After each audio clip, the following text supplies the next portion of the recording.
Hey guys, welcome to the Legacy Podcast. I am here at the Helm here in Charleston, South Carolina, sitting down with my buddy Dan Rivers and his partner Mike, who owns Synergy Stays, which is a short-term rental revenue management and revenue optimization company that if you're struggling with increasing revenue or you're not hitting the marks that you thought you would get in some of your short-term rentals that you bought over the past few years, that's exactly what they do. So I'm excited to sit down with them and hear exactly how they're increasing revenue by 10, 20% across every market in the country.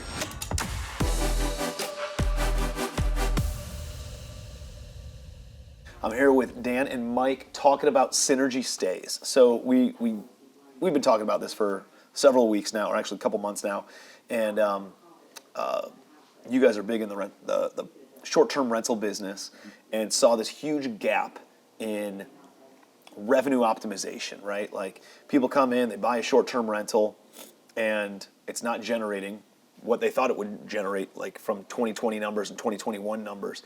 2022, 2023, 2024, numbers have fallen off big time. And there's a huge opportunity in the marketplace to help a lot of these landlords be able to go and optimize their revenue in some of these short-term rentals. So tell me a little bit about how'd you guys get started? Tell me a little bit about how things have evolved over the past 12 months since you guys really started this business, and how can you help people who have short-term rental properties? You want me to start off? Or? Sure, yeah, take it. Awesome. So we started off, Mike's been in short-term rentals for about 10 years. I'll let him talk to you about that. But when we partnered up about a year and a half, almost 2 years ago now actually, about 2 years ago now, we were focusing strictly on the property management side of short-term rentals. So just the full service here in the Charleston, Tri-County area, managing short-term rentals. Well, we quickly found out but within the first year, we found out that we were outperforming the market by 10 to 20% on average throughout our whole portfolio when it came to gross revenue for the properties. And what revenue range does that go by? Meaning what is like normal revenue, and then what were you guys doing in gross revenue? I guess it depends on the market and in what areas. So that's going to be a driving factor, but do you want to answer that question, I guess, in like the Mount Pleasant market or? Well, I can give a great example of the Mount Pleasant market, but I'm going to take it from here. Yeah. So quick backstory, Tim. This is funny. You probably don't even remember this, but I was at a Clear Vision Mastermind probably about 5 years ago now, and you stopped in. And I think I was up at that point talking about my experience. I was a full-time firefighter, and I had started to dip into real estate. I was doing some flips, doing some burrs, had a couple, I think, long-term rentals at that point, and a short-term rental, and was talking about, wanting to leave the fire department to spend more time with my family, my kids, and talked about what I was making with the fire department, and then the real estate, and you're like, what the hell are you doing? I remember. You need, you're quitting today, we're going to get you to quit. And I didn't quit that day, but I set a date, and that helped me. I was like, yeah, this is true. I just need to do it. Right? I love it, dude. So that's awesome. Funny little man. backstory. Got him to quit his job. I get a lot of people to quit their job. He's not saving lives anymore. But, He's maximizing revenue. Making more people more money, though. Yeah. But it ties in because at that time when I left, like I said, I was doing some flips, doing some burrs, and that was starting to head into when we saw the interest rates climb. And I was just truthfully burnt out. I hated dealing with contractors, so I didn't want to continue down that path. So for me, I had these short-term rentals, and that was how I was going to replace my income with the fire department. That was going to be my family's income, and that's kind of what started my journey with revenue management. These weren't just a little side hustle anymore. These were my livelihood, and so that's how I started to treat them that way. Look at them being and I had property managers at the time and asked them these questions hey, how are we doing compared to the market? How are we doing? There's other ones in the neighborhood. Are we making more revenue than they are? And they didn't have those answers, and so that's kind of just, I took it from there. Isn't that amazing? I hope listeners didn't gloss over that, because I was on scrolling through Instagram the other day, and Jim Rohn pops up. You guys ever heard of Jim Rohn? I listen to him all the time. He's the foremost thought leader in personal development. He's who trained Tony Robbins and all these other guys. And Jim Rohn has had I've never met him, but he's had a massive impact on my life. And so there was a clip about him talking about, dude, you know what the number one thing you got to do if you want to go and start building a business or start making more money or start becoming better at your career is you got to get serious, right? Mm-hmm. And what you said was so many people dip their toe in it. So many people, I'll give it a shot. So many people go and treat it like a side hustle or a hobby, and dude, that never, ever, ever takes it to the next level. Dude, and because they don't treat it like a serious business, it never generates serious money and serious revenue and serious income, so they can never seriously move into that on a full-time basis, dude. And you leaving that mentality and saying, I got to treat this like a very serious business. Not only did it increase the amount of revenue that you could generate from your own properties, but it created a whole nother business for you that is infinitely more scalable than owning your own properties, and infinitely more amount of revenue that you can create. It's something that has enterprise value and all these other things. So dude, it's unbelievable of just taking that little concept of, let me test it out, to let's get serious about it. And how, dude, drawing that line in the sand changes everything. Right? Yeah, And not to 100%. mention, I want to piggyback off that, because so it went to going full-time, like you said, into the short-term rental world, but we did the same thing when it came to the revenue management side, because short-term rental management is essentially two things. You're managing the property and guest, keeping the 5-star ratings and making sure that, the property is maintained well and the guests are happy.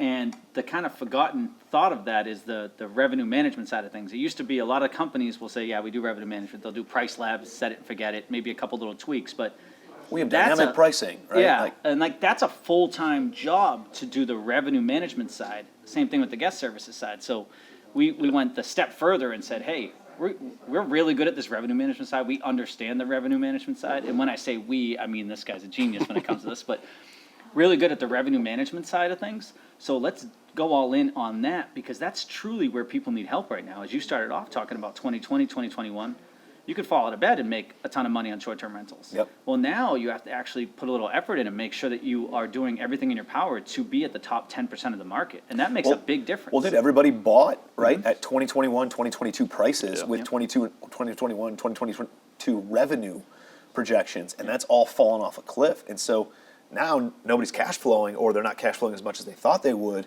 which is a huge opportunity for you guys to come into the marketplace. And, you guys call it revenue management. We were talking offline, like revenue optimization is really like what the goal here is, right? It's just how do we outpace the market and make an extra 20% of gross revenue? Because that is, dude, 20% becomes the margin, right? If you're at break Yeah. even, that becomes your entire profit margin. And it makes all the difference in the world. It takes a losing property and makes it at least a break-even property, or it takes a break-even property, makes it a profitable property, or it takes a great property, makes it an unbelievable home run. Exactly. So how do you do that, right? We were talking about, I have a handful of short-term rentals. Let's talk about my mountain house. I have this awesome mountain house up in western North Carolina. It's 12,000 square feet. Dude, I bought it. It was listed as a 3-bedroom house. That's why I got a smoking deal on it. Wow. And it had You some. can fit more than 3 bedrooms in there? It had some nuances with like the septic system, where like the drain line wasn't long enough, or it was only good for like 3 bedrooms. Oh, dude, all we had to do is extend the drain line, and now we could market it for more. And so everything was in place, but it's like, it's like a bedroom isn't a bedroom unless it has a closet and a window and whatever is included in that. And so it had some of these nuances. But anyways, we were able to then go in and turn this thing into an 8-bedroom, 9-bath house. We put a couple of bunk rooms in there. Dude, we have 21 beds in this house. It can sleep 32 people. And you wouldn't even know that there's 32 people in the house, because there's that much space, that many different living areas, all this cool stuff. So like we came in and did some pretty cool stuff to it. We generated over $300,000 in 2022 in revenue. And then it fell off to about 240-ish, I want to say, in 2023, and we'll be at around 200 or something this year. So it's dramatically fallen off. I give you guys this property. What does your service do? How do you guys audit it? What are you looking for when you guys come on and you take over one of these properties? Yeah, so first and foremost, like before we even touch pricing, we're going to take an in-depth look at the property itself, right? The listing. This is something that I think gets overlooked with revenue management a lot. People just think the numbers, the data, which we love, that's a big part of it. But there's definitely a qualitative side to it, right? So like, what is the guest avatar for this property, right? This isn't a couples retreat.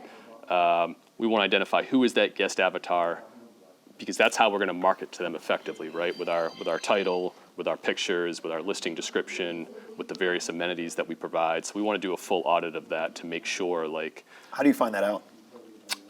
we can look at some market data and also just looking at your listing qualitatively and going through it and comparing it to other top performing listings, right? Like, just see what the other listings that are doing really well in the market. What are they doing? What are they promoting?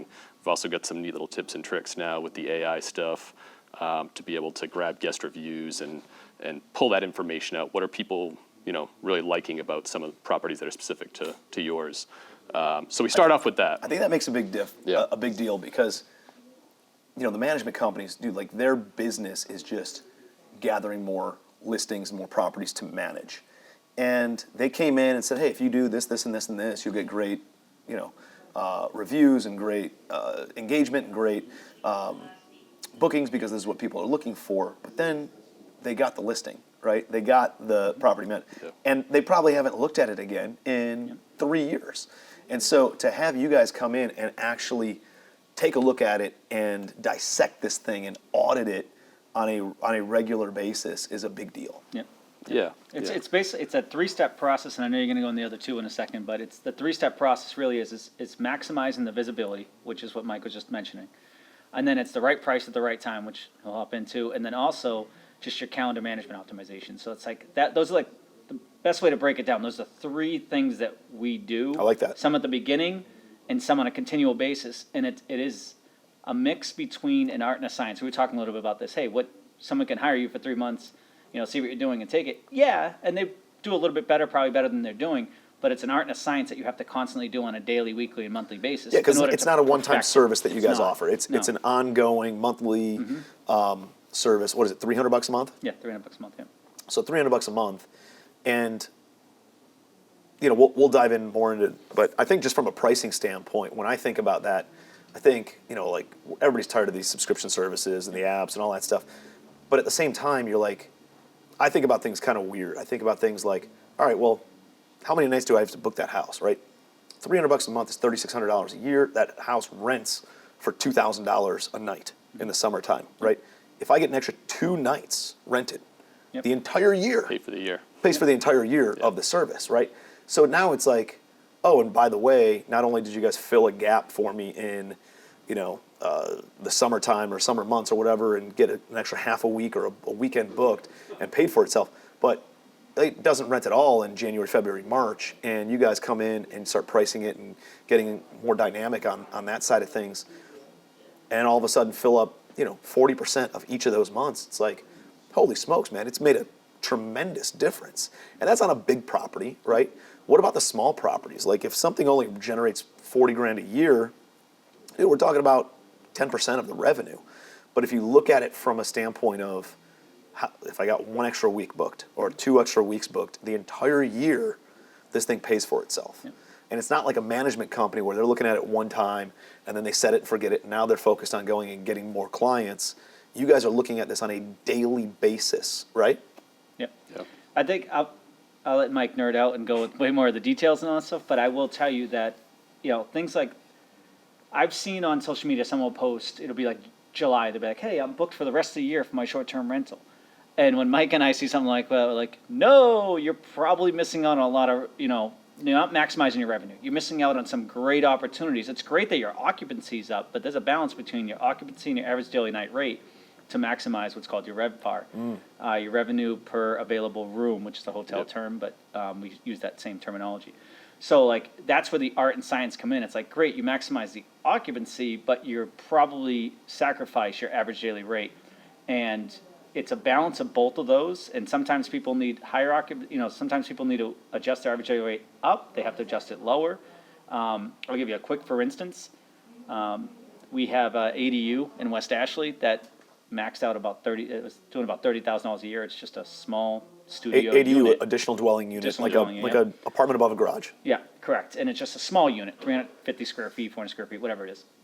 It's doing $30,000 a year and about 87% occupancy. So when we came in to take it over, $300 a month, $3,600 on a small unit like that, that's 12% of the gross income. However, we were able to adjust the average daily rate up $17 a night, I think it's on Thereabouts, average. And he's going to make over $5,000 more this year from last year. Only a 2% occupancy bump, but his average daily rate up just $17 a night has brought in about $5,000 more dollars for him for the year. And that's a small studio unit versus Wow. what we could do for someone who has a beach property or a really mega property. So this, Well, and, that's and the other science thing part. is, dude, we're talking about just the monthly or the annual revenue, right? The difference is a lot of these owners bought the property and paid a certain price point based on how much revenue it brought in or didn't bring in or whatever, right? And so, even if it's break even, but you make an extra $3,600 a year in revenue and you pay you guys $3,600 a year, because it generates that extra money, whether it goes to the bottom line or doesn't go to the bottom line or whatever that looks like, it shows and it increases the enterprise value, the property value, because it has the potential of generating that much more revenue also, which now you're able to take that and take it to market. And let's say you net an extra $2,000 a year. If somebody's buying at a 5% cap rate in that marketplace, dude, that's an extra 10 grand you get for the property, right? Or is it more? Hang on. No, that's an extra 40 grand you get for the property. You get an extra $40,000 on the sale if you generate just an extra $2,000 a year in net income, right? If they're selling based on a cap rate basis and depending on the market that you're in. So like that cash flow makes a difference. The enterprise value makes a big difference. So this is definitely something that somebody wants to take a look at, especially if they have the intent of selling in the next couple of years. But dude, do it anyways, just because you want to be able to show a track record for several years of the additional revenue. Yep. Yeah. There's always opportunity to grow revenue. Like we've never come across a property, including our own, right, that are just maxed out and there's no possible way to increase revenue. Dan shared the ADU story. In contrast to that, we took on a property and over the course of the first 12 months that we managed it compared to prior, we actually brought down the average nightly rate by about $60 per night. And you're listening to that, right? And you're like, oh God, I'm not gonna hire these guys now. They got less per night, but we grew the occupancy by about 14%, which is not a massive number, but that's a lot of nights over 365 days a year.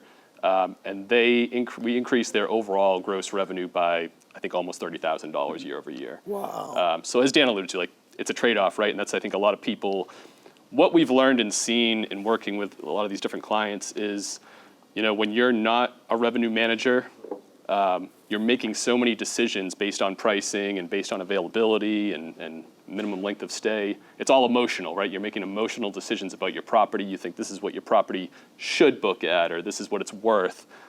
We just look at the data and we just maximize that. We take that emotional aspect out of it. Well, I think when you take a look at how do you optimize your net operating income, you can only push down expenses so much. Yep. There's only so many things you can do to taxes, insurance, utilities, maintenance, and management in order to tighten up and trim 10% of your expenses on ownership of that property.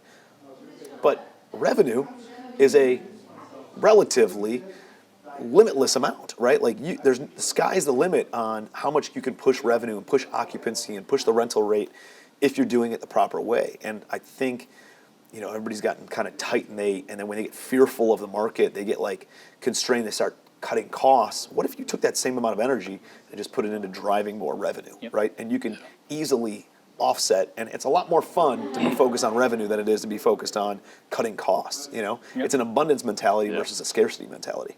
Yep. And I think this is going to be more and more common. We're just seeing, this is the beginning of it right now, and I think, I know we're the best at it, because Mike, this is what he's been doing for the past 10 years, and he learns from this, 3 or 4 other revenue management companies. Usually they do $1 million plus portfolios, these bigger companies. And that's who Mike learns from in these masterminds, and the continual education and the continual understanding, hey, this is something new that Airbnb is offering or VRBO is offering, and keeping up to date with all the new ways to maximize the revenue is part of being the best at it. And I think this is where it's going to be shifting to. It's a lot of AIs can take care of a lot of the guest service side of things, the property management side, but the revenue management side, you can do some with technology, and we use tech stacks, and that's where we get the data from. However, it's an art and a science. So the science part's there, but you still need the artist behind the scene to continue to maximize that revenue on a constant basis. And I truly think that we're going to see a lot more and more of maybe people, they're definitely talking about it. Now, what are they doing towards it? That's the next question I would ask if your manager's saying, oh, we do revenue management. Really, to what degree? Because, again, you could set it on Price Lab, set it and forget it, and yeah, you make a little bit more money, but you're not truly maximizing and being at the top 10% of the market. Our whole goal is to make our clients operate at that top 10% of the market so they're not missing out on possible revenue opportunities. So talk a little bit about what we were talking about before, where you're looking at every single level of the market, and you're looking at, hey, there's a lot of 3 bedrooms in Park Circle area. If you had a 4 bedroom or 5 bedroom, you would absolutely slay because, all these different things. So talk a little bit more about that and how you're auditing a property when somebody brings it to you. I'll give the quick overview and I'll let you talk about the actual audit, but the bottom line is what we've done personally is we buy a house and we try to make it a short-term rental. We're like, hey, this is a great investment deal because I bought it for $200, it's worth $350, and I only got to put $30,000 into it. So yeah, as an investor, we get super excited about that. Like, this is a good deal. However, it might not be the best short-term rental house that I shouldn't have bought that actually to be a short-term rental. It's a great investment if I want to flip it maybe, but it's not a good short-term rental. So we're offering a service where we will go in any market, United States, we'll do a detailed analysis of a market that someone wants to invest in. And we could say, hey, this is what you should look for. This is going to maximize your opportunity there because it's not saturated, like you just mentioned. 5 bedrooms are not saturated, but if you buy a 3 bedroom, there's, 500 other ones that are If this is your business, this is exactly what you should be looking for in your own backyard, right? Exactly. And then hand it off, give it to the agent, go do your own research, from there, buy the house that you want, but at least equipped you for a small fee. You're going to go buy a $500,000-$600,000 home, a $1.5 million home.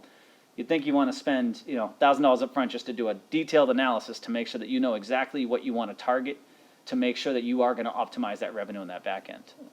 Yeah, we see it so often, right, with like traditional investors just failing or struggling in the short-term rental sphere because it's so different, and we're all traditional real estate investors. Me too. That's how I started. That's why I don't have a bunch of, because I never got into it, right? I had enough other stuff going on that I never got really educated like you guys have, and I never really spent the time and the energy in order to figure it all out. So it's they do fine, but we're not crushing it in our short-term rentals. Yeah, and so often what we see is traditional real estate investors, they find that great deal on a property, as Dan alluded to, and that's great as from a real estate investment standpoint. But that doesn't mean it's going to be a great short-term rental for you. It doesn't mean it's going to perform well.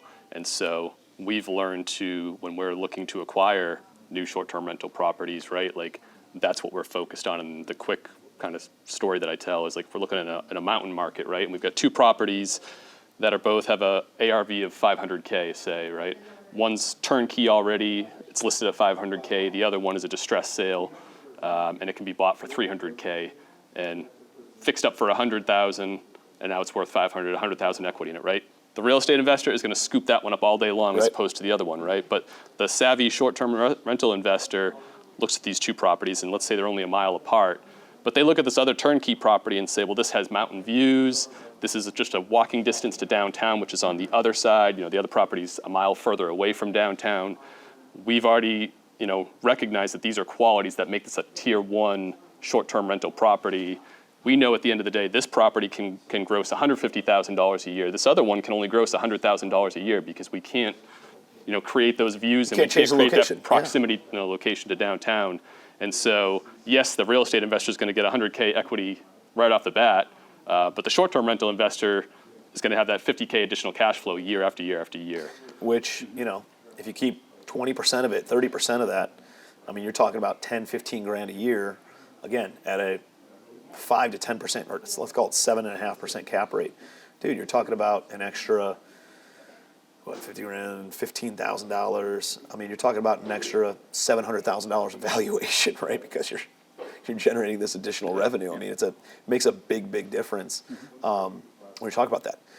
Let's shift a little bit, because we were talking about apartment buildings. There's a lot of multifamily people out there who have been struggling in order to generate more revenue, or all these expenses have gone up with interest rates and taxes and insurance, labor costs, material, supply chain issues. Taking a few units from your apartment complex and maybe taking 5% of the units and furnishing them and turning them into short-term rentals has been like a big play that we're seeing too. Yep. Talk a little bit about how can you tell somebody if that's an opportunity or not in their apartment building. Yeah, well, again, it always starts with that market analysis, right? Like we want to know what is the potential before you're going to go ahead and invest in furnishing and setting it all up and doing all that. So we're going to start there.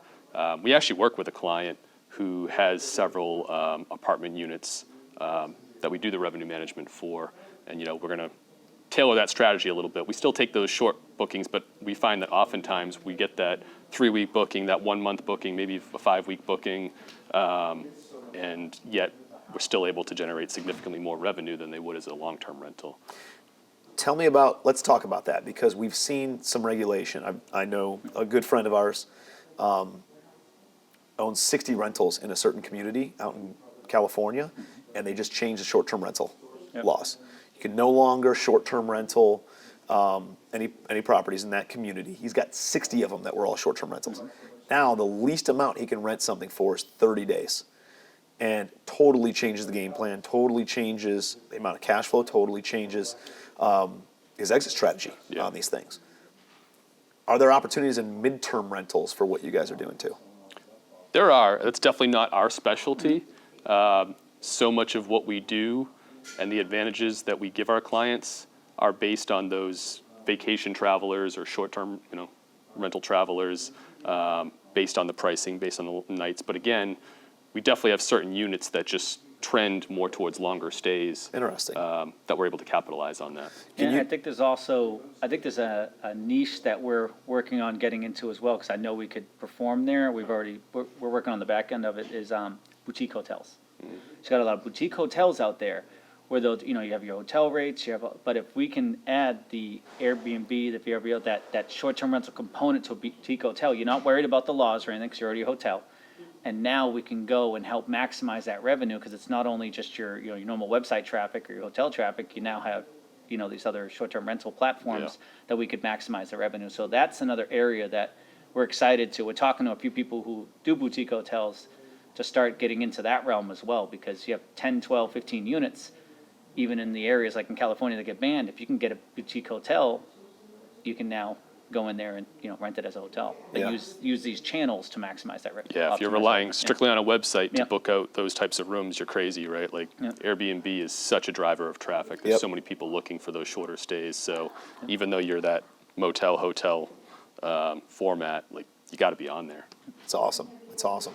Well, I'm excited because I have an apartment complex just south of Charleston that is coming online in the next 30 days. 60 units, and I'm looking at doing some short-term rental stuff on those. So you guys got that one for a client. My mountain house up in western North Carolina, you guys got that one coming on. I have another property down outside of Savannah that we should take a look at as well. And then potentially my beach house as well. So you guys got at least 3, maybe 4 clients out of this podcast. I love it. I'm excited to Appreciate it. Go through that whole process. And I know what you guys are doing for a bunch of other people in the marketplace, and obviously watching what you guys are doing, it's really, really cool and really, really exciting.